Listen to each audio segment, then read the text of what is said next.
Kisah istri cantik berubah jelek karena banting tulang untuk suami dan mertuanya malah dihina dan dicaci maki. Setelah beberapa tahun cerai, mereka pun mendapat karmanya. Yang sudah subscribe, semoga rezekinya lancar ya.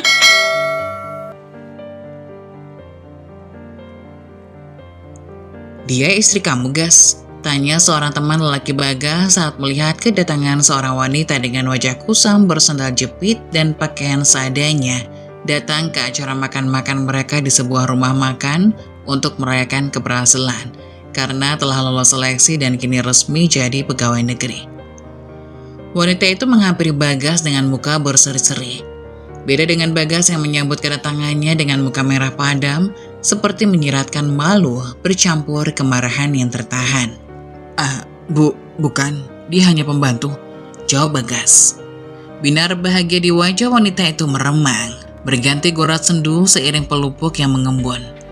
Dia menyebutku pembantu, batinnya dengan hati yang remuk.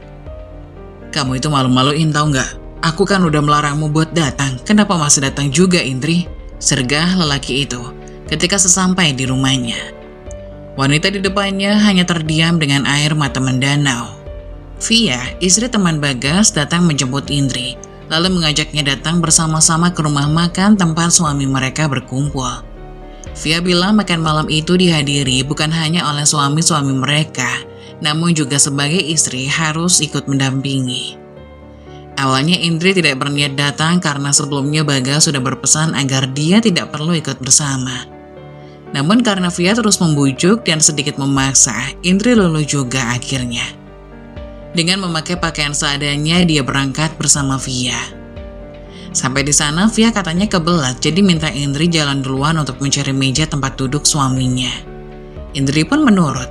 Namun di luar dugaan, reaksi Bagas begitu memilukan hatinya. Maaf mas, aku salah. Indri melirih. Sementara hatinya terasa perih. Tega-teganya lelaki itu menganggapnya sebagai pembantu. Tapi bukan berarti kamu menyebutku pembantu juga di depan mereka. Hatiku sungguh sakit, mas. Indri menatap kedua titik penglihatan suaminya dengan sorot sendu. Ngaca makanya, ngaca. Kamu itu persis gembel, malu-maluin. Lelaki itu mengulangi cercaannya. Indri langsung meneguk saliva dan mengelus dada yang berdenyut nyeri. Bentukan aku seperti ini karena kerja keras nyari uang buat biaya kuliah kamu dan memenuhi kebutuhan ibu, mas. Saut Indri, berusaha mengingatkan suaminya dengan kedua mata yang bergerimis. Ingatannya terlontar ke masa-masa tahun pertama pernikahan mereka. Abang mau kuliah D1 keperawatan? Lelaki itu mengangguk mantap. Jalur beasiswa, Indri memastikan. Setahu aku biayanya cukup mahal. Bagas menyentuh tangan Indri lalu digenggamnya dengan erat. Kamu mau kan bantuin aku meski kuliahnya bukan jalur beasiswa? Ini cita-cita aku dari dulu, untuk kebaikan masa depan kita dan anak-anak kita nantinya. Bujuk lelaki itu sambil menatap sungguh-sungguh wajah cantik istrinya. Aku pasti akan dukung dan bantu, aku kan istri kamu mas. Serupa bulan sabit, sebuah senyuman melintang di wajah Indri, menambah manis parasnya. Lelaki itu menyunggingkan senyum senang. Tanpa sepengetahuan Bagas, Indri diam-diam datang ke rumah ayahnya. Ayah tidak setuju kamu menikah dengannya. Rahang lelaki berkumis tebal itu mengeras. Maaf ya, tapi kami sudah resmi jadi sepasang suami istri. Dengan lirih dan takut-takut Indri mengatakan yang sebenarnya. Apa? Sang ayah memaki kaget dengan kedua bola mata seperti hampir-hampir akan keluar dari tempatnya. Sementara nafasnya semakin tak beraturan, dalam dadanya amarah tengah menjalar. Sebisa mungkin ia menahan tangannya agar jangan sampai menyakiti anak semata wayangnya itu. Baik Indri, karena kamu telah memilih dia, maka ayah tidak akan menyisakan apapun lagi bagi kamu selain lelaki itu. Pergilah sekarang juga. Semakin lama kamu di sini, ayah takut semakin tak bisa menguasai diri. Sang ayah berujar. Ada kemarahan pada getar suaranya. Lurus sudah harapan Indri untuk minta uang ke ayahnya itu. Indri lalu menyeka air matanya. Hatinya sangat pedih mendapat pengusiran dari sang ayah. Tapi hukuman ini memang pantas untuknya. Sebab dia telah diam-diam menikah dengan lelaki yang padanya tak ada restu dari sang ayah. Ayah, maafin Indri. Indri memelas. Sang ayah hanya diam. Ia bangkit dan mendekati sang ayah, hendak menyelami meski untuk terakhir kali. Namun sang ayah menyembunyikan tangannya dan enggan bersalaman. "Yah," panggil Indri penuh kesedihan. "Cukup," ujar sang ayah seraya mengangkat telapak tangannya ke udara, meminta Indri agar diam dan tak berkata apa-apa lagi padanya. "Pergi dari sini. Maafkan Indri ya." Indri terisak sambil berdiri. "Indri pamit, ayah sehat-sehat ya. Assalamualaikum." Dengan langkah berat ia terpaksa meninggalkan sang ayah atas permintaan lelaki itu. Saking kecewanya pada anaknya yang semata wayang. Bukan tanpa alasan mengapa ia menolak keras beberapa lelaki yang pernah mendekati Indri, termasuk lelaki yang diam-diam telah jadi menantunya itu. Pak Toha hanya ingin melindungi Indri dari laki-laki yang salah. Pak Toha tak ingin Indri kembali ditipu dan disakiti seperti pada pernikahan pertamanya. Selain itu, Pak Toha juga telah menyiapkan calon suami yang menurutnya baik untuk Indri. Tapi sayang, rencana Pak Toha berantakan sebelum terlaksana. Terik matahari siang begitu memanggang kulit putihnya kian menggelap. Berkali-kali ia menyeka keringat yang mengucur di dahi. Sementara kepala terasa berdenyut nyeri. Belum pernah wanita itu banting tulang bekerja sekeras ini. Sudah berapa minggu ia turun ke kebun, merawat sayur mayur yang dia tanam sendiri. Lalu hasilnya ia jual. Sebagian ditabung untuk biaya kuliah sang suami, sebagian untuk mertua dan sedikit dari sisa untuk kebutuhan sehari-hari. Setiap kali dia meminta bantuan sang suami, jawaban lelaki itu selalu sama. "Maaf sayang, aku belum bisa bantu, tugasku lagi numpuk." Bahkan di hari Ahad pun dia masih beralasan. Tak pernah sekalipun mau turun ke kebun membantu sang istri. Sementara saat meminta bantuan ke mertua untuk membantunya merawat sayur-sayur tersebut, sang mertua selalu marah-marah. "Kamu mau lihat pinggang saya encok? Mau lihat malaikat maut segera jemput? Begitu? Tega kamu ya, minta orang tua seperti saya kerja panas-panas di kebun." Padahal Budiah mertuanya masih terlihat begitu segar dan kekar. Usianya pun sekitar 50-an. Tapi Indri bisa apa? Dengan lelah yang bertambah-tambah, ia harus mengerjakan pekerjaan berat dan melelahkan tersebut. Mau minta uang ke ayah untuk biaya kuliah sang suami juga tidak mungkin. Yang ada dia hanya akan semakin membuktikan bahwa pilihannya telah salah. Kalau dia sampai menyerah atas pekerjaan berat tersebut, sayang kalau Bagas harus berhenti di tengah jalan. Akan sia-sia biaya besar yang telah dihabiskan di awal-awal. Malah ngayal. Jadi dari dulu kamu gak ikhlas bantuin suamimu? Bentakan Bagas membuat Indri terkesiap dan kembali tersadar dari lamunan panjang. "Aku rela bertahun-tahun panas-panasan di bawah terik siang yang memanggang, hingga kulitku menghitam. Kalau aku mau cantik dan langsing seperti dulu, aku bisa melakukannya. Tapi di sisi lain, aku juga butuh kekurangan ini untuk membantu mengetes sejauh mana ketulusanmu pada aku. Dan ternyata, kamu tidak ada tulus-tulusnya sama sekali, Mas. Saat penampilanku tak lagi seindah dulu, alih-alih tetap menerima aku, kamu malah menghina aku habis-habisan. Tapi kamu masih punya waktu. Aku akan bersabar. Siapa tahu kamu bersikap seperti ini hanya karena sedang larut dalam euforia atas kesuksesan yang baru saja kamu genggam. Siapa tahu besok lusa, kamu kembali baik seperti dulu. Tapi kalau kamu tak juga berubah dan terus-menerus angkuh di depanku, maka akan aku tunjukkan siapa diriku sebenarnya kepadamu, Mas. Dan aku pastikan kamu akan menyesali semua perbuatan burukmu itu." Kata Indri dalam hati, kedua matanya yang masih berair menatap tajam sang suami. "Indri, ngapain di sini?" tanya lelaki itu. Sedikit kaget kemudian menatap gelisah ke segala arah, seperti takut dilihat orang-orang saat berduaan dengan wanita itu di depannya. "Kenapa sih Mas? Kan kamu sendiri yang minta aku kesini buat nganter HP kamu yang ketinggalan."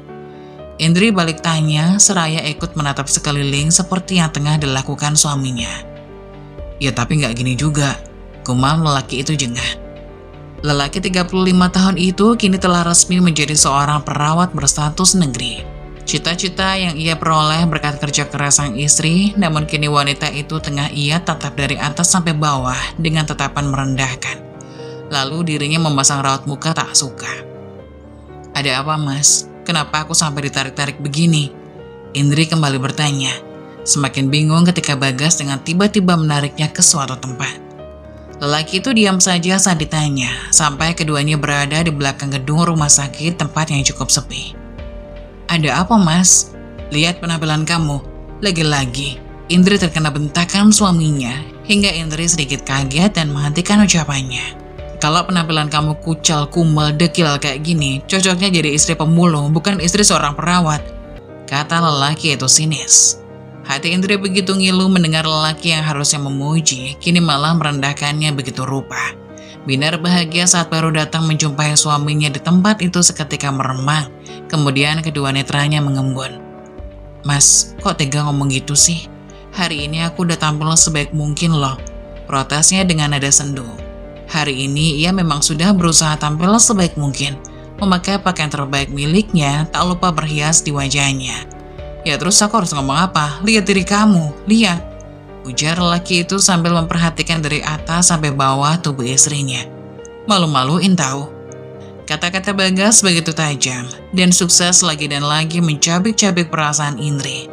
Rasa sakit itu ia ekspresikan lewat cairan bening yang mulai menganak sungai di kedua pipi.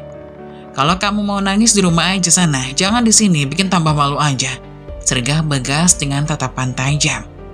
Mana HP aku? Sebelum orang-orang lihat kita cepat pulang. Perintah lelaki itu tak peduli meski telah menghancurkan hati sang istri. Indri mengeluarkan benda pipi itu dari tas selempang kecil yang ia pakai. Tujuannya ke sini memang untuk mengantarkan ponsel Bagas yang ketinggalan. Atas perintah lelaki itu sendiri, Bagas meraihnya dengan kasar lalu pergi begitu saja dari hadapan Indri. Terisak wanita itu melihat sikap suaminya. Ia pun berjalan pulang dengan lutut yang terasa melemas. Saat ia sampai di rumah dan melaksanakan aktivitas lainnya, air matanya tiba-tiba berderai lagi. Terngiang-ngiang dalam kepalanya kata-kata caci dan hinaan sang suami yang dilontarkan kepadanya. Ingatan itu membuat luka yang baru saja tercipta bagai diperasi juga semakin perih rasanya. Indri, saat mendengar namanya dipanggil, ia dengan segera menaruh piring penuh busa yang tengah ia cuci. Kemudian membersihkan tangan di keran dan segera menghapus sejak air mata. Masuk Bu, Indri di dapur, sahutnya sedikit berteriak agar ibu mertuanya yang berada di luar mendengar suaranya. Tak lama wanita parubaya itu pun menghampirinya ke sana. Indri, di sini kamu rupanya, katanya sambil senyum-senyum penuh makna. Indri mengangguk sambil tersenyum. Oh iya Bu, udah makan. Kalau belum ibu makan dulu Gi. Indri baru selesai masak, belum sempat anterin ibu buat makan malam. Gak apa-apa, ibu belum lapar. Ada hal yang lebih penting yang bikin ibu kesini. Lanjut ibu mertuanya. Kening Indri berkerut, sedikit penasaran. Kiranya hal penting apa yang mertuanya maksud. Tapi bereskan dulu lah cucian piringmu. Setelah itu nanti ibu kasih tahu. Ibu tunggu di teras ya. Ujarnya sambil berlalu tanpa menunggu persetujuan dari Indri. Melihat kepergian ibu mertuanya, Indri mengangguk juga. Akhirnya, meski benaknya masih disesaki rasa ingin tahu, dengan cepat Indri membereskan pekerjaannya. Setelah itu, ia bergegas ke teras, menemui sang mertua yang telah menunggunya. Ibu duduk beralas tikar di teras depan rumah. Indri langsung duduk di sebelahnya. Indri buatin kopi sebentar ya Bu, ucap Indri seraya kembali bangkit padahal baru saja duduk. Gak usah, selabu dia sambil menarik lengan menantunya, membuat Indri bengong sejenak kemudian kembali duduk. Ibu sedikit buru-buru, jadi mau langsung ngomong sesuatu sama kamu. Imbuh Budia sambil menatap Indri yang juga tengah menatapnya dengan sorot mata ingin tahu. Ibu mau ngomong soal apa? Gini Indri. Ibu menjeda kalimatnya sementara dirinya tampak ragu. Apa ibu sakit? Sela Indri tampak khawatir sambil menatap lamat wajah mertuanya. Budia menggeleng dengan cepat. Enggak, ibu sehat kok. Indri mengangguk-angguk lega. Syukurlah dirinya. Ibu mau minjem uang. Budia bergumam sambil menatap ragu menentunya. Indri menelan ludah yang terasa sedikit sulit. Pandangan yang tadinya lekat menatap wajah ibu mertuanya, ia alihkan ke kejauhan. Ia terdiam sejenak. Gimana? Ibu lagi butuh banget Indri. Nada suara Budia terdengar memelas. Maaf Bu, tapi sisa uang yang kemarin mau Indri pakai buat beli beras. Beras kami sudah habis. balas Indri seraya menoleh ke arah mertuanya dan memasang muka tak enak karena kali ini tak bisa memberi. Bukan tak ingin menolong mertuanya, hanya saja baru kemarin siang ia memberikan ibu mertuanya itu uang dari hasil menjual sayur yang ia tanam dan rawat sendiri di sawah milik suaminya. Bahkan Indri berikan setengahnya. Sementara Indri tak berbohong, ia memang kehabisan beras dan sisa uang yang 500.000 tersebut akan ia gunakan untuk beli beras serta kebutuhan dapur untuk sebulan ke depan. Itu pun ia masih berhemat hingga suaminya nanti gajian. Jangan pelit-pelit kalau jadi mantu, singgung Budia. Wajah ramanya berubah masam. Maaf Bu, tapi kemarin kan sudah Indri kasih 500.000, masa hari ini sudah habis sih Bu? Ujar Indri lembut dan hati-hati. Indri tak bermaksud perhitungan, hanya saja ia ingin mengingatkan ibu mertuanya yang mengatainya pelit. Bukan hanya sekali, tapi setiap kali Indri menjual sayur, padi, atau apapun yang dia tanam di sawah, hasilnya selalu ia bagi dua dengan mertuanya. Atas permintaan sang suami, meski Indri sendiri sebenarnya masih begitu kekurangan. Halah, uang 500.000 Indri. 500.000 bukan 500 juta. Sehari juga habis buat beli ini itu. Ketus Budia tak lagi ramah seperti sebelumnya. Mendengar itu, terhela nafas berat dari Indri. Lagi pula kan suami kamu gajian juga nanti. Jangan pelit-pelit sama ibu mertuanya sendiri. Maaf Bu, Indri gak bisa kasih kala ini. Indri tetap kekeh pada pendiriannya, melawan rasa tak tega yang kian menguar di dadanya. Kali ini ia tak ingin mengorbankan diri seperti sebelum-sebelumnya. Dasar pelit, serakah, cerca Budia sambil bangkit dari duduknya. Maafkan Indri Bu, kata Indri meski yang seharusnya minta maaf adalah ibu mertuanya. Sepanjang pernikahan Indri sudah terlalu banyak berkorban untuk suami dan mertuanya itu. Hari ini dengan dada yang mendebur hebat dan melawan rasa tak enakan, Indri mencoba mempertahankan apa yang harus dipertahankan. Indri yang baru saja selesai sholat Isya belum sempat membuka mukenanya saat mendengar teriakan lantang dari ruang tengah. Ia buru-buru bangkit dari atas sajadah lantas gegas mendekati pintu. Namun belum sampai di dekat pintu, lelaki yang barusan berteriak lebih dulu membuka pintu kamar dari luar. Dia Bagas, suaminya. Indri membeku di tempat berdirinya, menatap sedikit takut Bagas dengan rahangnya yang mengeras serta sorot mata yang nyelang yang ia tunjukkan untuk Indri. Ada apa Mas? Indri memberanikan dirinya bertanya, meski degup jantung semakin tak beraturan karena ketakutan. Jangan pura-pura polos kamu, bentak lelaki itu membuat Indri terkesiap dan kian tak mengerti. Berani ya kamu pelit sama ibuku? Sergah lelaki itu dengan tatapan nyalanya. Jadi ibu mengadukannya ke Mas Bagas. Indri membatin saat mengetahui sebab dari kemarahan lelaki itu. Bang, kamu salah paham. Lagi pula harusnya kamu gak perlu semarah ini kalau hanya soal itu, balas Indri. Tiba-tiba dapat keberanian entah dari mana. Terus aku harus bagaimana menurut kamu? Aku harus diam aja ketika ibuku kamu perlakukan seperti itu. Bagas kian geram. Memangnya aku memperlakukan ibu seperti apa Mas? Aku hanya... Gak usah banyak omong, bentak Bagas memotong ucapan Indri. Sekarang cepat serahkan uang itu. Pintar lelaki itu tak mau tahu. Itu mau aku pakai buat... Halah, potongnya lagi. Kemudian berjalan cepat mendekati laci tempat Indri biasa menyimpan uang. Indri yang dilewatinya ia dorong hingga sedikit tergeser. Mas, jangan diambil. Jerit Indri berusaha menahan lengan Bagas dan hendak merebut kembali uang yang sudah berada dalam genggaman lelaki itu. Namun kekuatannya yang tak seberapa dibanding Bagas membuatnya kalah. Tangannya ditepis oleh Bagas. Lelaki itu tak peduli dengan jeritan istrinya. Dia lalu berjalan cepat hendak keluar kemudian menghilang di balik pintu kayu yang kian lapuk tersebut. Mas, teriak Indri sambil berlari keluar kamar, mengejar langkah cepat suaminya. Saat sampai di depan pintu, rupanya Bagas sengaja menguncinya dari luar agar Indri tak mengejar atau menyusulnya ke rumah Budia yang tak jauh dari sana.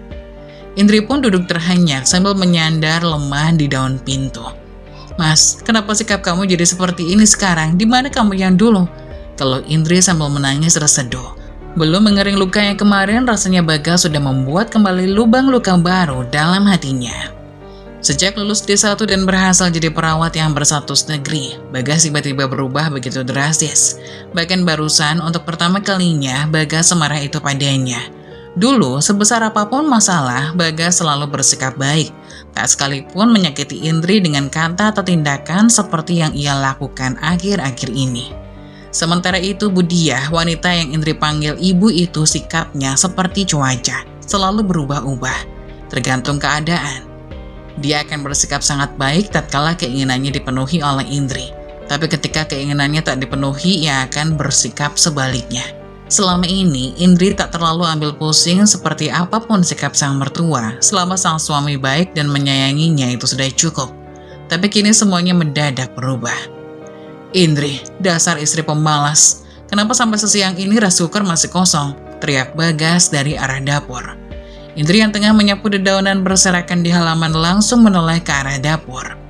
"Indri, kamu punya kuping kan?" Teriakan kedua Bagas membuat Indri melepas sapu lidi, lantas berjalan tergopoh-gopoh ke sana. "Ada apa, Mas? Kenapa pagi-pagi gini udah teriak-teriak?" Ada apa? Ini lihat." Bagas menunjuk rice cooker kosong di depannya. "Dasar istri pemalas," umpatnya, membuat Indri menggeleng dengan hati nyeri. "Terus aku mau sarapan pakai pasir. Bentar lagi aku mau berangkat kerja nih," gerutunya lagi dengan muka jengkel. Indri menarik nafas dalam, kemudian ia hembus. Dadanya jadi sesak melihat Bagas yang semakin kasar. "Mas, beras kita udah habis. Uang yang mau aku pakai buat beli, malah kamu kasih ke ibu," terang Indri selembut mungkin. "Halah alasan, bisa kan utang dulu? Sekarang aku mesti sarapan pakai apa, hah? Kamu mau aku berangkat kerja dengan perut kosong gitu?" Nada suaranya meninggi beberapa oktav. Indri menarik nafas dalam lagi, meski hatinya serasa diiris sembilu, namun kali ini ia masih berusaha sabar menghadapi Bagas. "Sepagi ini belum ada toko kelontong yang buka, Mas. Lagi pula, beberapa pedagang di sini tidak membolehkan orang-orang hutang di waktu yang masih pagi seperti ini," jelas Indri dengan nada sedih. "Alasan kamu gak ada habisnya ya. Sekarang pergi ke ibu, minta beras ke sana," perintah lelaki itu setengah membetak. "Tapi Mas, gimana kalau Mas aja?" Indri bergumam. Kejadian kemarin membuatnya sedikit khawatir bertemu Budiah. Lebih-lebih datang karena butuh sesuatu. Bisa-bisa Budiah akan memaki dan menolaknya mentah-mentah. Istri durhaka, disuruh malah nyuruh balik. Cerca lelaki itu dengan sorot mata tajamnya. Cercaan lelaki itu membuat Indri menelan ludah, lalu dengan berat melangkah ke rumah Budiah. "Assalamualaikum, Bu." Sampai di sana Indri langsung mengetuk pintu rumah Budiah seraya berucap salam. "Waalaikumsalam." Samar-samar namun masih bisa tertengkat telinga terdengar jawaban salam Budiah dari dalam. Tak lama pintu pun terbuka, wajah Budiah muncul di sebaliknya. "Kamu ngapain kesini?" sambut Budiah ketus. Bu, Indri." Indri jadi mendadak kikuk di hadapan Budiah. Sementara Budiah sengaja memasang muka judes di depan menantunya, membuat Indri jadi semakin tak nyaman dan berat menyampaikan maksud kedatangannya. "Mas Bagas minta aku kesini buat minta beras ke ibu," gumam Indri malu dan terbata. Budiah tertawa menyeringai lalu bersedekap. "Kamu cocok disebut menantu tak tahu malu. Kemarin ibu datang minta bantuan, malah kamu perlakukan layaknya pengemis. Tapi ibu baru tahu sih, pengemis yang sebenarnya itu kamu," kata Budiah sambil menunjuk tepat di depan wajah Indri. Seperti dugaan Indri, ide Bagas hanya akan mempermalukan dirinya di depan sang mertua. Maaf Bu, di rumah Mas Bagas sedang lapar dan dia hendak berangkat kerja," lirik Indri lagi meski mukanya terasa memanas oleh rasa malu. "Soal putraku, nanti dia makan kesini, tapi dengan kamu aku gak akan kasih sebutir beras pun," sergah Budiah sambil menatap tajam menantunya. "Oh ya sudah Bu, kalau gitu Indri pamit pulang dulu." Berlama-lama di sana hanya akan membuat hati Indri semakin perih. Tanpa menunggu persetujuan Budiah, ia langsung membalikkan badan dan berlalu dari sana. "Syuh, dasar menantu durhaka." Samar-samar namun masih terdengar umpatan Budiah saat Indri belum jauh dari sana. "Ya Allah, kuatkan hamba," bisik wanita itu seraya menyeka sudut matanya. Setibanya di halaman rumah, ia melihat Bagas sudah menunggu sambil bersedekap di ambang pintu. "Kemana aja?" sembur lelaki itu. "Habis ke rumah ibu Mas."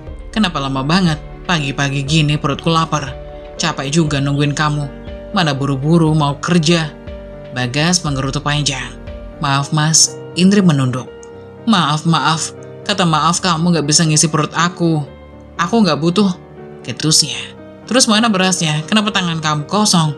Ibu nggak kasih, katanya kamu sarapan dan makan di sana aja. Bagas memasang muka malas.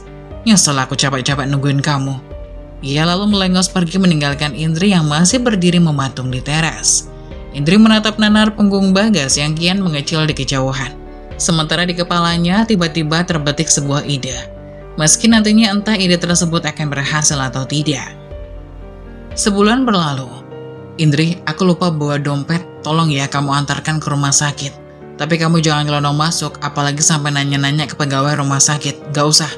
Kalau kamu udah sampai parkiran, hubungi aku dan tunggu aku di sana. Kening Indri berkerut membaca pesan kedua suaminya. Gak pakai lama, cepetan. Pesan ketiga membuat Indri segera ke kamar, bersiap-siap dan mengambil dompet, kemudian beranjak ke rumah sakit tempat suaminya kerja dengan menaiki ojek. Ia pun sampai setelah beberapa menit di perjalanan. Sesuai permintaan sang suami, Indri tak langsung masuk. Ia menunggu dan menghubungi suaminya dari parkiran. Mas, aku udah di parkiran, kamu di mana? Mas, aku tunggu di parkiran. Aku masuk ya mas, siapa tahu kamu gak sempat keluar. Atau aku tunggu di luar. Mas, aku udah lama banget tungguin kamu di parkiran, aku masuk ya. Beberapa kali ia telepon dan SMS tapi masih juga tak ada jawaban. Hingga hampir 30 menit Indri menunggu di sana. Tapi belum juga ada tanda-tanda Bagas akan keluar. Telepon tak dijawab, pesan pun tak ada balasan. Karena Indri pikir Bagas tengah butuh dompet dan dirinya sibuk serta tak bisa keluar. Jadi dia berinisiatif untuk langsung masuk menemui Bagas meski sudah dilarang. Tapi mau bagaimana lagi? Di lorong rumah sakit, Indri celingak-celinguk mencari keberadaan sang suami. Ia menahan diri untuk bertanya sesuai permintaan Bagas. Jangan bertanya, kata lelaki di dalam pesannya. Hingga tiba di ujung lorong, kedua mata Indri menangkap dua orang berseragam putih yang tengah bercanda. Yang lelaki membelakangi Indri, sementara si wanita menghadap ke arahnya. Karena Indri sudah lelah menelusuri lorong panjang serta berbagai tempat di rumah sakit tersebut, ia pun berinisiatif untuk bertanya pada dua orang yang ditemuinya itu. Indri menghampiri mereka. Permisi, ucapnya, membuat si wanita menoleh ke arahnya. Lelaki tersebut pun ikut berbalik. Terkembang senyum lega di wajah Indri saat melihat wajah lelaki itu. Sementara wajah lelaki tersebut mendadak pias. Mbak, mana dompet yang aku minta? Bagas cepat-cepat memotong ucapan Indri. Sebentar, balas Indri sambil tersenyum dan mengeluarkan dompet itu dari sakunya. Kamu kenal dia sayang? Dia siapa? Tanya wanita berseragam seperti seorang perawat itu membuat Indri terkesiap saat mendengarnya. Lalu perlahan melirik penuh selidik ke arah suaminya yang kini terlihat tegang. Dia... Bagas mendadak jadi terbata. Sementara Indri tak henti menatap penuh tanya dan seolah tatapan matanya tengah meminta penjelasan atas panggilan untuk sang suami yang keluar dari mulut perawat cantik itu. Dia pembantu. Dia pembantuku. Dia pembantu. Iya, dia pembantu. Jawab Indri sambil tersenyum dibuat-buat ke arah sang perawat yang memanggilnya sayang tersebut. Wanita berseragam putih itu mengangguk-angguk lega seiring senyuman yang terbit di wajahnya. Berbeda dengan Indri, pelupuknya mengembun, sementara hatinya bagi dikoyak-koyak sedemikian rupa saat suaminya menyebutnya seorang pembantu lagi di hadapan wanita lain. Tanpa permisi, Indri langsung berbalik dan menyeret lututnya yang kian melemas dari hadapan dua orang itu. Pembantu kamu gak sopan banget sih sayang, main pergi-pergi aja tanpa pamit sama majikannya. Wanita berseragam putih itu nyeletuk dengan suara keras hingga kedengaran oleh Indri yang tak jauh dari tempat mereka berdiri. Nanti mas kasih pelajaran di rumah. Timpal lelaki itu sambil berusaha menyembunyikan kepanikannya. Sekarang kita ke kantin aja ya, aku lapar. Wanita di sampingnya mengangguk setuju. Karena tak kuat lagi menahan beban di dada dan ingin segera ia tumpahkan lewat derai air mata, Indri pun memilih mampir ke sebuah masjid yang tak jauh dari rumah sakit. Sampai di kamar mandi masjid, ia membuka keran air lalu menangis sepuasnya, agar risakannya tak terdengar oleh siapapun. Setelah sedikit lebih tenang, ia lalu mengambil air wudhu, kemudian sholat sunnah 2 rakaat karena belum masuk waktu sholat wajib. Lalu mengadukan segala kesedihan serta perasaan gagal untuk kedua kalinya dalam membina rumah tangga. Hatinya terasa lebih tenang setelah ia selesai menghadap kepada Tuhan. Dulu sang mama selalu menasihatinya. Nah, kalau kamu lagi sedih, gak berdaya, hampir putus asa karena beratnya beban dunia, maka lekas temui Tuhanmu. Sholatlah, lalu adukan segalanya lewat doa. Dia sendiri yang mengatakannya dalam ayat sucinya, mintalah pertolongan dengan sabar dan sholat. Apa masalah akan langsung hilang mas setelah itu? Indri yang masih remaja bertanya dengan polosnya. Mama hanya tersenyum sebelum menjawab pertanyaannya. Sholat dan berdoa memang tidak serta-merta mengangkat seluruh masalah nak, tapi dengan sholat dan berdoa hatimu akan jadi lebih tenang. Masalah akan terasa lebih ringan dari sebelumnya, dan harapan pun akan terbit dengan sendirinya. Indri duduk tercenung di atas tikar yang ia gelar di ruang tamu. Sudah jam 10 malam ia belum tidur karena tengah menunggu kepulangan suaminya. Lelaki itu berhutang penjelasan padanya. Beberapa menit kemudian yang ditunggu-tunggu tiba juga akhirnya. Terdengar deru motor di pekarangan rumahnya. Tak lama pintu pun dibuka dari luar.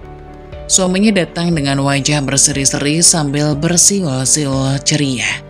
Ia terkaget melihat keberadaan Indri di ruangan tersebut. Ia hanya menatap Indri sekilas lalu langsung melangkah ke kamar seperti tak pernah terjadi apa-apa. Siapa wanita di rumah sakit itu mas? Aku dengar dia memanggilmu sayang. Bagas menghentikan langkahnya lantas kembali menoleh. Kenapa emangnya? Dengan santai ia balik bertanya. Masih nanya kenapa? Indri menggeleng. Kamu punya istri mas, bisa-bisanya kamu sayang-sayangan sama wanita lain. Protes Indri tentu tak terima. Dia pacar aku Indri. Dengan enteng tanpa muka bersalah lelaki itu memberi jawaban. Pacar? Tanya Indri dengan tatapan tak percaya. Kemudian bangkit dan berdiri berhadapan dengan suaminya. Tega kamu mas. Kedua manik matanya berkaca-kaca menatap sang suami. Ngaca Indri, ngaca. Bagas menatap tubuh Indri dari kepala hingga ujung kaki. Aku ini ganteng, pegawai negeri, gak cocok lah punya istri kayak kamu. Kayak yang pernah aku bilang sebelumnya, kamu cocoknya jadi pembantuku. Kata Bagas dengan muka pongganya. Indri menggeleng tak percaya lagi beriringan luruh air matanya. Padahal beberapa hal yang ia bangga-banggakan adalah hasil kerja keras dari Indri sendiri. Harusnya terima kasih tak terhingga yang lelaki itu persembahkan, bukan malah pencampakan. Gak putih, gak bisa ngasih keturunan, kamu benar-benar sempurna, sempurna kurangnya. Imbul lelaki itu sambil tersenyum miring dan menyorot Indri dengan tatap mata merendahkan. Indri menggeleng sekali lagi. Kata-kata yang keluar dari mulut lelaki yang bersatu suaminya itu serupa belati tajam yang menghujam, lalu mencabik-cabik perasaan juga pertahanan. Jangan songong kamu mas. Kali ini Indri merasa lebih berani menghadapi suaminya. Ia berpikir lelaki yang selalu merendahkannya itu tak pantas untuk ditakuti lagi. Semua yang kamu punya sekarang atas keringat dan jerih payahku. Begitu pula dengan penampilan aku yang sekarang. Kecantikanku telah pudar hanya gara-gara bertahun-tahun kerja di bawah sengatan matahari. Dan itu kulakukan untuk menguliakan kamu mas. Untuk kamu, timpal Indri sengit.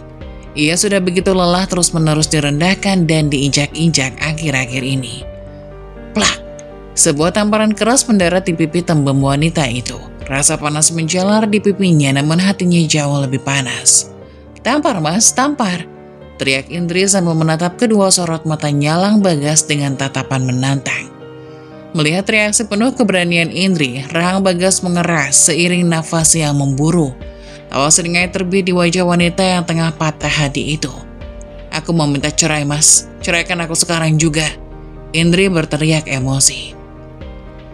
Mendengar itu Bagas mematung sesaat. Bagi Indri sudah tidak ada lagi yang perlu dipertahankan. Indri telah menyerah pada rumah tangganya. Kenapa diam aja? Ayo mas, ceraikan aku sekarang juga. Sergah Indri yang sudah berada di ambang batas kesabaran. Tapi aku ingatkan suatu hal mas, suatu hari nanti kamu akan menyesal telah membuangku. Kata-kata Indri penuh penekanan. Bagas terbahak-bahak, lebih tepatnya tertawa mengejek mendengar kalimat terakhir wanita yang sebentar lagi akan ia ceraikan. Menyesal kamu bilang, kata Bagas setelah selesai dengan tawanya. Hanya lelaki gila yang akan menyesal melepas wanita buluk sepertimu. Ejek lelaki itu dengan begitu entengnya. Indri tersenyum getir sambil manggut-manggut. Lalu sisa air matanya ia hapus dengan kasar. Tikaman demi tikaman dalam dada membuat ia tersadar setetes air mata terlalu berharga untuk menangisi lelaki brengsek seperti Bagas. Kita lihat saja nanti mas. Tapi aku pastikan kamu pasti akan menyesali semua ini. Tatapan tajam Indri menghujam tepat di kedua titik penglihatan Bagas. Halah, gak usah banyak omong. Aku sudah muak lihat wajah kamu, Indri. Aku menceraikan kamu detik ini juga. Tegas lelaki itu tanpa berpikir panjang. Indri mematung beberapa detik. Hatinya terasa ngilu mendengar lafaz talak yang baru saja Bagas ucapkan. Bukan bersedih karena perpisahan, melainkan menyedihkan kegagalannya dalam membangun rumah tangga. Penyesalan demi penyesalan menyesaki dada Indri. Saat pandangannya memburam oleh air mata yang kembali menggenang, tangisan itu bukan lagi sebuah kesedihan, melainkan tangis kemarahan pada dirinya sendiri, karena telah memilih lelaki yang salah untuk kedua kali. Kalimat talakmu masih kurang, Mas. Aku ingin talak 3 sekalian. Indri melirih. Indri, kamu aku talak 3 sekarang juga. Sekarang kamu puas? Harusnya aku yang bertanya demikian. Balas Indri. Tapi sekarang urusan kita sudah selesai. Tentu, jadi cepat angkat kaki dari sini. Usir lelaki itu. Tanpa kamu minta, timpal Indri dengan tatapan sengit. Bagus, ujar Bagas sambil manggut-manggut. Indri melangkah, namun pada langkah kedua ia berhenti, lalu kembali menoleh, menatap mantan suaminya. Satu lagi, Mas, kamu harus tahu, mempercayaimu dari awal adalah satu-satunya penyesalan terbesarku. Mengorbankan diri untuk kamu merupakan kebodohan terhebat dalam hidupku, dan menikah denganmu adalah kesalahan terparah yang pernah aku lakukan. Sorot mata Indri nyalang dan penuh amarah ketika menatap lelaki yang kini telah jadi mantan suaminya itu. Bagas mengedikkan kedua bahunya, lalu mukanya menyeringai menatap Indri. Siapa peduli? Serunya kemudian berlalu. Indri menarik nafas dalam, lalu menenangkan diri seraya berjalan dengan langkah gontai ke bekas kamarnya.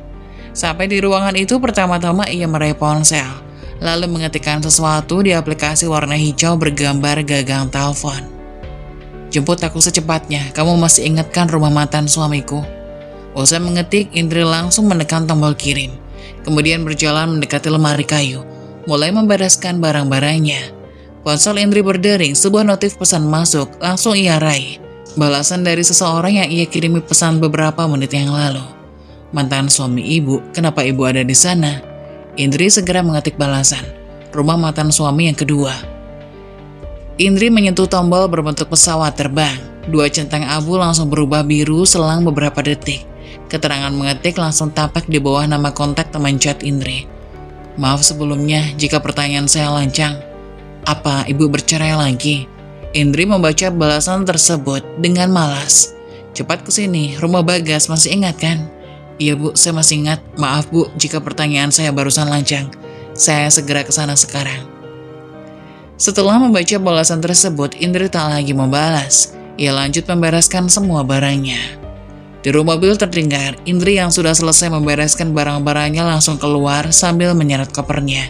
Saat membuka pintu depan, rupanya Indri ada di sana. Namun tidak sendiri, ada ibunya juga yang duduk menyebelahi. Keduanya sama-sama tengah memandang takjub sekaligus bingung mobil mewah yang terparkir di jalanan depan rumahnya. Suara esel yang saling beradu membuat keduanya menoleh ke arah pintu dan menemukan Indri tengah berdiri sambil menyeret koper. Ada ibu di sini? Budia memasang muka malas menatap mantan menantunya. Keputusan kamu untuk menceraikan wanita ini sudah tepat, nak. Dia memang bukan istri yang baik bagimu dan bukan menantu yang baik juga buat ibu. Celetuk Budia sesaat setelah membuang muka dari Indri dan menoleh menatap anaknya. Indri hanya menghela nafas panjang, hampir saja ia mengurungkan niat untuk salaman terakhir kali dan minta maaf. Tapi hatinya meminta untuk tetap melakukan hal baik tersebut. Bu, Indri meminta maaf atas segala kesalahan yang Indri buat selama ini jadi menantu ibu. Indri duduk mensejajari wanita itu seraya menyulurkan tangan kanannya untuk salaman. Kesalahan kamu terlalu banyak, jadi saya bingung harus maafin yang mana. Balas wanita itu dengan nada ketus, lalu membiarkan tangan Indri mengambang di udara. Yang penting Indri sudah minta maaf ya bu. Indri memaksa tersenyum sembari menarik tangannya yang tak bersambut. Budia membuang muka. Ya sudah kalau begitu, aku pamit dulu ya. Bu, Mas, Assalamualaikum. Indri segera bangkit kemudian menarik kopernya seraya berjalan pergi. Seorang lelaki berpakaian rapi keluar dari mobil saat Indri kian mendekat. Lalu segera meraih koper yang Indri bawa, kemudian berlari kecil membukakan pintu mobil untuk Indri. Maaf karena tak menjemput ibu ke depan pintu rumah itu. Ucap lelaki itu merasa bersalah melihat Indri menarik kopernya sendirian. Gak ada yang perlu dimaafin, yang kamu lakukan sudah sesuai dengan yang saya mau. Jawab Indri sesaat sebelum menaiki mobil tersebut. Lelaki itu lalu mengangguk taksim. Kemudian menutup dengan pelan pintu mobil setelah Indri masuk. Sementara Bagas dan ibunya, keduanya saling berpandangan dengan raut wajah kaget melihat adegan di depannya. Istri kamu benar-benar wanita murahan, Gas. Wanita itu menggeleng tak percaya. Bagas mengiyakan dengan sebuah anggukan.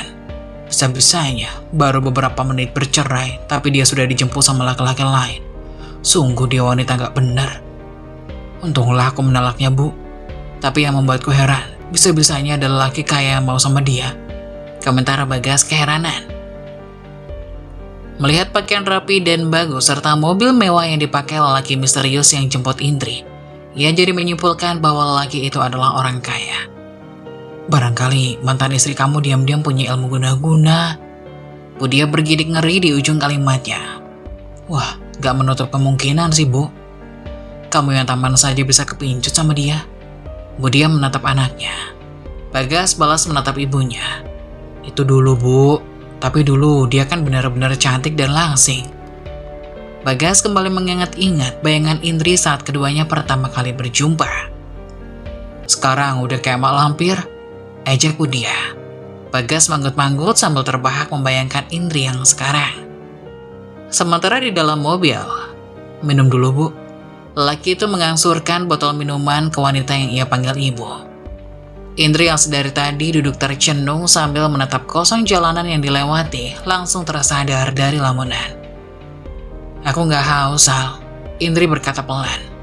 Lelaki bernama Faisal itu menarik botol minum yang ia berikan, kemudian menaruhnya di tempat semula. Apa ibu butuh sesuatu? Atau mau mengunjungi tempat tertentu? Faisal tak berani bertanya lebih jauh, ia hanya mencoba memberikan sedikit saran. Siapa tahu sarannya diterima dan nantinya sedikit bisa menghibur laranya Indri. Aku gagal lagi, Sal. Kalimat itu meluncur pelan dari mulut Indri, sementara tatapan kosongnya menatap keluar jendela mobil. Maaf, Bu. Aku rasa ibu tidak gagal, ini hanya bagian dari proses. Timpal lelaki itu hati-hati. Indri mengedikkan bahunya, kemudian menghela nafas lesung. Apa di dunia ini tidak ada lelaki yang baik, tulus, dan setia? Ucap Indri. Binar matanya meredup sembari melirik ke arah pria yang sedang mengemudi di sebelahnya. Lelaki itu menoleh membalas tatapannya. Tentu ada, Bu. Hanya saja ibu tidak menyadari keberadaannya. Ucap Faisal dengan hati-hati. Indri menggeleng. Kalau ada, kenapa yang aku dapatkan selalu salah? Faisal diam, dia bingung mencari jawabannya. Takut akan jawaban yang dia berikan malah memperburuk suasana hati wanita yang sedang di sampingnya itu. Tuhan sudah atur semuanya, Bu, dan lebih tahu mana yang terbaik buat ibu. Hanya kata itu yang berani ia sampaikan. Sal, apa ayah masih mau menerimaku? Tanya Indri tiba-tiba teringat akan sosok ayahnya, sambil menoleh ke arah pria itu dan mereka saling bertatapan dengan pandangan kelabu. Pasti, Bu. Faisal berusaha meyakinkan Indri, meski sebenarnya ia ragu dengan jawabannya sendiri. Faisal sudah sejak lama bekerja di perusahaan Pak Toha. Selain itu, dia adalah putra dari sahabatnya Pak Toha. Melihat Faisal yang terlihat jujur, baik, dan bisa diandalkan, maka Pak Toha pun sudah menganggap dia sebagai anaknya sendiri. Pak Toha pun mencurahkan seluruh isi hatinya kepada Faisal dan memposisikannya di perusahaan yang dulunya milik Indri. Dari semua curahan hati Pak Toha waktu itu, Faisal merasakan kekecewaan besar dari Pak Toha tentang Indri, anaknya itu. Kekecewaan dan ungkapan kepedihan Pak Toha pada Indri ia curahkan di malam-malam yang sunyi pada awal kejadian itu. Pak Toha sering termenung sedih atas kegagalannya mendidik putrinya itu. Akan tetapi lama-kelamaan Pak Toha bisa melupakan semuanya dan mulai menyibukkan diri dengan bisnisnya. Maka dari itu Faisal pun bingung apakah Pak Toha akan membuka pintu maafnya untuk Indri atau masih tertutup. Akan tetapi bagaimanapun, kasih sayang seorang ayah kepada anaknya tidak akan pernah padam, yang hanya disebabkan oleh kemarahan. Sal, Apa ayah tahu kalau kamu jemput aku? Dan apa kamu sudah cerita tentang perceraian ini? Suara Indri mengagetkan lamunan pria itu, dan pria itu pun terkaget kecil menoleh kepada Indri. Maaf bu, tadi kan saya buru-buru jemput ibu karena hari ini saya lembur. Dan kebetulan saya masih dalam perjalanan pulang, jadi belum sempat memberitahu bapak. Faisal memanggil Pak Toha dengan sebutan bapak, dan memanggil Ibu Indri dengan sebutan ibu. Karena sebagai bentuk penghormatannya kepada atasannya dan anak dari bosnya itu. Walaupun sebenarnya mereka ini sebaya. Sal, apa sebaiknya aku pulang ke tempat lain saja ya? Aku takut ayah masih belum bisa menerimaku. Tapi aku pinjam uangmu dulu ya, karena sekarang aku nggak pegang uang sepeser pun. Ucap Indri penuh permohonan. Iya bu, boleh. Sebentar ya. Faisal merogoh saku celananya untuk mencari HP-nya. Karena mobil yang mereka tumpangi berhenti di lampu merah. Maka dari itu, kesempatan Faisal untuk memainkan handphonenya. Uangnya sudah saya transfer ya bu. Ucap Faisal setelah itu. Oh, oke. Makasih ya. Indri meraih ponselnya yang ada dalam tas kelempang miliknya, lalu mengecek sesuatu. Ini terlalu banyak, Sal. Indri takjub dan terharu begitu terlihat di wajahnya. Faisal tersenyum simpel melihat banyak sekali perubahan yang ia temukan dari atasannya itu, mulai dari penampilan dan lainnya. Bu, ini kan cuma sedikit, cuma 100 juta, ini nggak seberapa dibanding punya ibu yang dulu. Perkataan Faisal membuat Indri mengingat kembali masa kejayaannya itu. Faisal benar, uang 100 juta itu tak seberapa dibanding uang yang dimiliki Indri pada masa dulu. Sampai-sampai ATM-nya pun gemuk dipenuhi uang yang jumlahnya berlipat-lipat dibanding 100 juta ini. Hingga ia bertemu dengan Bagas, bukannya membawa Indri ke jalan yang bahagia, malah membawanya ke jurang derita. Hanya berpisah dengan laki itu tak cukup untuk kehidupan yang Indri jalani selama ini. Ia pun harus bisa membuktikan kepada mantan suami dan mertuanya itu bahwa Indri tak serendah yang mereka kira. Maaf ya bu, ucap pria itu pelan. Maaf untuk apa? Jawab Indri. Karena saya menempati posisi itu di perusahaan. Indri terkekeh pelan. Gak ada yang perlu dimaafkan. Justru aku bersyukur ayah memilih orang yang tepat buat menempati posisi itu. Kalau keadaan sudah membaik, saya akan memohon kepada bapak untuk menempatkan ibu ke posisi semula. Gak apa-apa, Sal. Aku gak keberatan sama sekali soal itu. Oh iya, aku mau ke Hotel Galaxy aja ya. Aku mau tinggal di sana dulu buat sementara waktu. Baik, Bu. Dari mana kamu, Sal? Tanya Pak Toha. Assalamualaikum, Pak. Maaf, saya belum mengucap salam dari tadi. Karena saya kira Bapak sudah tidur. Faisal memang anak yang sopan dan penurut. Dia begitu taksim dengan atasannya itu, walaupun sudah dianggap sebagai anak. Kini Pak Toha memintanya untuk tinggal bersamanya di rumah, karena semenjak kepergian putrinya, Pak Toha hanya tinggal sendirian. Makanya dia mengajak Faisal untuk menemaninya. Tidak apa-apa, kamu belum jawab pertanyaan saya, dari mana saja kamu? Sal, Pak Toha tak sabar dengan penjelasan Faisal. Saya habis bertemu Bu Indri, Pak. Wajah Pak Toha pun berubah ketika ia mendengar nama putrinya. Ia menatap Faisal dengan penuh pertanyaan. Lalu, di mana sekarang? Bu Indri menginap di hotel, Pak. Hal ini yang saya khawatirkan dari dulu, tapi cinta telah membutakan hatinya. Besok antar saya ke hotel itu. Siap, Pak. Jawab Faisal. Bu Indri, besok Bapak ingin bertemu dengan Ibu. Indri membuka pesan dari Faisal, kemudian menggigit kukunya dengan keadaan panik. Ia berharap pertemuannya besok bisa menyenangkan dan ayahnya bisa menerimanya kembali.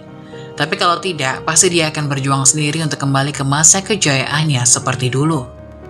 Indri belum bisa tenang selama belum membalas hinaan dari mantan suaminya dan juga mantan mertuanya itu dengan keberhasilan dan kilauan harta.